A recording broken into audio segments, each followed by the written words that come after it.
প্রথম আলোর প্রধান শিরোনাম, নির্বাচনের সময়সীমা জুন কেন, সন্দেহ বিএনপির, জরুরি সংবাদ সম্মেলন। প্রতিবেদনটিতে বলা হয়, প্রধান উপদেষ্টার সঙ্গে বৈঠকের পরও নির্বাচনের রোডম্যাপ না আসায় হতাশ বিএনপি। দলটি মনে করে বিচার, সংস্কার ও নির্বাচন একসঙ্গে চলতে পারে। আর বিএনপির ৩ সংগঠনের উদ্যোগে ঢাকায় আজ তারুণ্যের সমাবেশ। প্রতিবেদনটিতে আরও বলা হয়, বিএনপি মনে করে নির্বাচন বিলম্বিত করার জন্য ওসিলা তৈরি করা হচ্ছে। দ্বিতীয় প্রধান শিরোনাম, অবশেষে গ্রেপ্তার শীর্ষ সন্ত্রাসী সুব্রত বাইন, অপরাধ। এতে বলা হয়, কুষ্টিয়ায় সেনাবাহিনীর অভিযানে সুব্রত ও তার সহযোগী মোল্লা মাসুদ গ্রেপ্তার হয়েছে। পরে তাদের কথা অনুযায়ী রাজধানীর হাতিরঝিল থেকে গ্রেপ্তার হয় আরও 2 সহযোগী। এর পাশাপাশি প্রকাশিত আরেকটি খবরের শিরোনাম, রাজধানীর অপরাধ জগৎ, তৎপর শীর্ষ সন্ত্রাসীরা, আধিপত্য বিস্তারে খুনোখুনি। সরকারি চাকরি অধ্যাদেশ নিয়ে প্রকাশিত খবরের শিরোনাম, কর্মচারীদের সঙ্গে আলোচনা, স্থগিত আজকের কর্মসূচি। ইসরায়েলের নৃশংসতা নিয়ে শেষ পৃষ্ঠায় প্রকাশিত খবরের শিরোনাম, গাজায় 54,000 ফিলিস্তিনি হত্যা। খবরটিতে বলা হয়, হত্যার শিকার 16,500-এরও বেশি শিশু, আহত হয়েছেন 1,23,000 ফিলিস্তিনি। সমকালের প্রধান শিরোনাম, পুরনো প্রযুক্তির গ্যাস মিটার গছিয়ে দিচ্ছে জাপান। বিশেষ এই প্রতিবেদনটিতে বলা হয়, কঠিন শর্তে ঋণ, 8 লাখ মিটারে খরচ 900 কোটি টাকা। জাপানের ঋণ ও মিটার কোনোটিরই যৌক্তিকতা দেখছে না বিতরণ প্রতিষ্ঠানগুলো। পুরনো প্রযুক্তি কিনতে বদলাতে হবে স্মার্ট মিটার কেনার নীতিমালা। দ্বিতীয় প্রধান শিরোনাম, আবারও দ্রুত নির্বাচনের রোডম্যাপ চাইল বিএনপি, সংবাদ সম্মেলন। এতে বলা হয়, নির্বাচন বিলম্বিত করতে কিছু দৃশ্যপট তৈরি করা হচ্ছে। কুষ্টিয়া থেকে শীর্ষ সন্ত্রাসী সুব্রত বাইন ও মোল্লা মাসুদের গ্রেপ্তারের খবরটি শিরোনাম, সেনাবাহিনীর জালে অপরাধ জগতের গুরু শিষ্য। প্রথম পৃষ্ঠার দ্বিতীয় ভাজে গুরুত্ব সহকারে প্রকাশিত আরেকটি খবরের শিরোনাম, মানবতা বিরোধী অপরাধ, রায় বাতিল, খালাস পেলেন জামাত নেতা আজহার। শেষ পৃষ্ঠায় প্রাথমিক শিক্ষকদের কর্মবিরতি নিয়ে প্রকাশিত খবরের শিরোনাম, প্রাথমিক শিক্ষকদের কর্মবিরতি, কোথাও কোথাও শোকজ।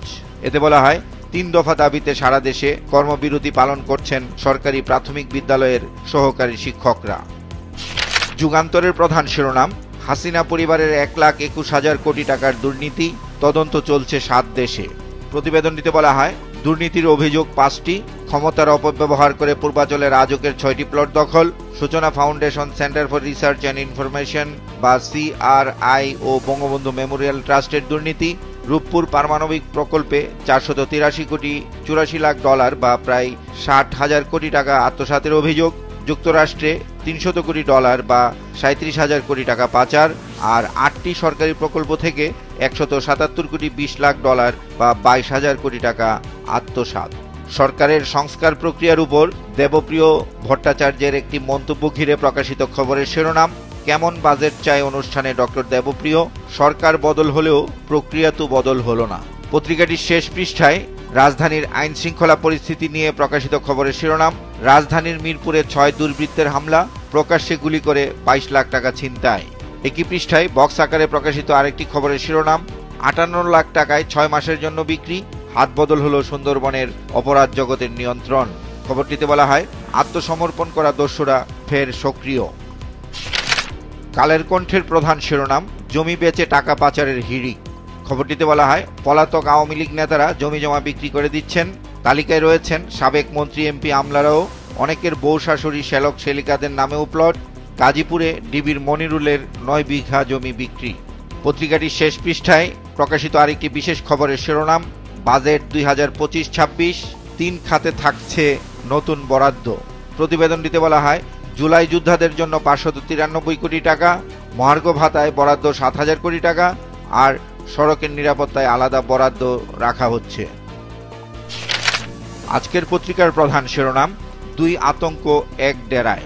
খবরটিতে বলা হয়, কুষ্টিয়ায় সেনাবাহিনীর অভিযানে গ্রেপ্তার শীর্ষ সন্ত্রাসী সুব্রত বাইন ও মোল্লা মাসুদ। 1.5 মাস ধরে ছাত্রদের মেসের নিচতলায় থাকছিলেন 2 সন্ত্রাসী, আর দুজনেই ছিলেন ভারতে। সরকার পতনের পর দেশে ফেরেন তারা। আরেকটি খবরের শিরোনাম, জামিনে ছাড়া পেয়ে সক্রিয় শীর্ষ সন্ত্রাসীরা। গতকাল আপিল বিভাগের রায়ে ফাঁসির দণ্ড থেকে খালাস পেয়েছেন জামাত নেতা ATM আজহারুল ইসলাম। এরপর জামাতে ইসলামীর সংবাদ সম্মেলনে দলটির আমিরের দেয়া বক্তব্য নিয়ে প্রকাশিত আরেকটি খবরের শিরোনাম, দলের কারণে কেউ ক্ষতিগ্রস্ত হলে ক্ষমা চাই। বিএনপি নেতা ইশরাক হোসেনকে ঢাকা দক্ষিণ সিটি কর্পোরেশনের মেয়রের দায়িত্ব দেওয়ার দাবিতে বিক্ষোভ অব্যাহত আছে। এ নিয়ে প্রকাশিত খবরের শিরোনাম, ইশরাকের শপথ, গেজেট স্থগিতের বিষয়ে কাল শুনানি, বিক্ষোভ অব্যাহত। সরকারি চাকরি অধ্যাদেশ নিয়ে প্রকাশিত আরেকটি খবরের শিরোনাম, স্থগিত হতে পারে অধ্যাদেশ। পত্রিকাটির প্রথম পৃষ্ঠায় বক্স আকারে একটি ব্যতিক্রমী খবর ছাপা হয়েছে। শিরোনাম, চীনা নাগরিকদের বিদেশি বউ না কেনার আহ্বান। এ আইন নীতিমালা নিয়ে পত্রিকাটির শেষ পৃষ্ঠায় প্রকাশিত খবরের শিরোনাম, এ আইন নীতিমালা আসছে জুলাইয়ে, খসড়া নীতিমালা পর্যালোচনাধীন। সচিবালয় পরিস্থিতি নিয়ে প্রধান শিরোনাম করেছে বাংলাদেশ প্রতিদিন, বিক্ষোভে উত্তাল সচিবালয়। নিরাপত্তায় সোয়াট বিজিবি, সারা দেশে 25 ক্যাডার কর্মকর্তাদের কলমবিরতি, আজ কর্মসূচি নেই। দ্বিতীয় প্রধান শিরোনাম, রাজনীতিতে বাড়ছে হতাশা। খবরটিতে বলা হয়, দেশ যেন কিছুতেই নির্বাচন বা গণতন্ত্রের পথে এগোচ্ছে না, সরকারি আন্দোলনের ক্ষেত্র তৈরি করে দিচ্ছে, ইসি প্রস্তুত, সরকার নির্দেশনা দিচ্ছে না। এর পাশাপাশি প্রকাশিত আরেকটি খবরের শিরোনাম, নির্বাচনের সুনির্দিষ্ট রোডম্যাপ দিন বিএনপি। সেনাপ্রধানের সঙ্গে সাক্ষাৎ করেছেন জামাতে ইসলামীর আমির। এ নিয়ে প্রকাশিত খবরের শিরোনাম, সেনাপ্রধানের সঙ্গে জামাতের সাক্ষাৎ। আইন শৃঙ্খলা পরিস্থিতি নিয়ে প্রথম পৃষ্ঠার দ্বিতীয় ভাগে প্রকাশিত বিশেষ আরেকটি খবরের শিরোনাম, নিয়ন্ত্রণে আসছে না আইন শৃঙ্খলা, দিনে দুপুরে গুলি করে 22 লাখ টাকা ছিনতাই। দেশ রূপান্তরের প্রধান শিরোনাম, কর্মীদের রোষে 100 নেতা, আওয়ামী লীগ। বিশেষ এই প্রতিবেদনটিতে বলা হয়, হোয়াটসঅ্যাপ, মেসেঞ্জার, ইমো, টেলিগ্রাম গ্রুপে ঘুরছে তালিকা, হিটলিস্টে আওয়ামী লীগের 20 নেতা ও সাবেক এমপি মন্ত্রী। অন্তর্বর্তী সরকারের প্রধান উপদেষ্টা ডক্টর ইউনূসের জাপান সফর ঘিরে প্রকাশিত খবরের শিরোনাম, মাতার বাড়ির জন্য বিদেশি বিনিয়োগ জরুরি, ডক্টর ইউনূস জাপান যাচ্ছেন আজ।